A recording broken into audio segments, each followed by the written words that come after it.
Hello, my friends. I'm excited for another round of Ask a Life Coach, so I hope you are too.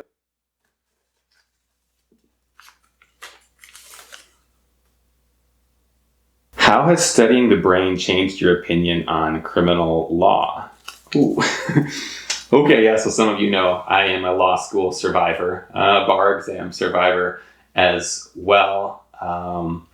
How has studying the brain changed my opinion on criminal law? So studying criminal law has changed my opinion on criminal law too, is I guess what I want to say. But studying the brain, well, I think the first thing that we tend to do within criminal law is pretend that there's two kinds of people. There's the criminals and there's the non-criminals. And like just about every dichotomy, this one's pretty absurd.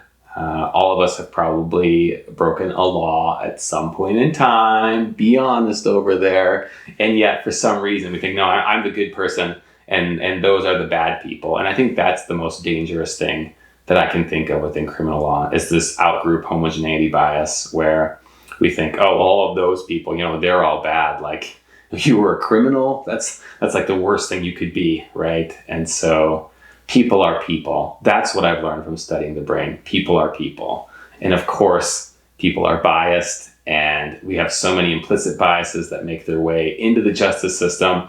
We think that humans can just objectively, on a jury, evaluate which testimony is true and which is false. We know eyewitness testimony is incredibly flawed.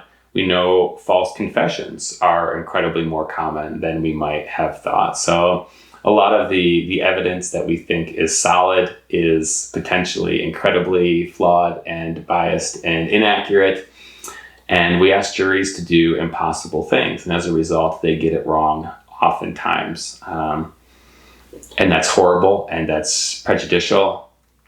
And it's based on the assumption that locking people in cages will somehow benefit those people or benefit society at large. And I think both of those are very dubious assumptions. So, how far down this rabbit hole do you want to go? I think just about everything that we do within criminal law is pretty counterintuitive to anything that we might learn about what's going on inside of our brains. But I'll just reiterate that, like I said, humans are humans. And I think anytime criminal law starts by kind of rejecting that premise, we find ourselves in a lot of trouble. We have media bias where we kind of convict people just based on being arrested before there's even been a trial. This is obviously incredibly problematic. We ask jurors to not consider certain things, in weighing the verdict, but that's absolutely impossible. Human brains don't work that way.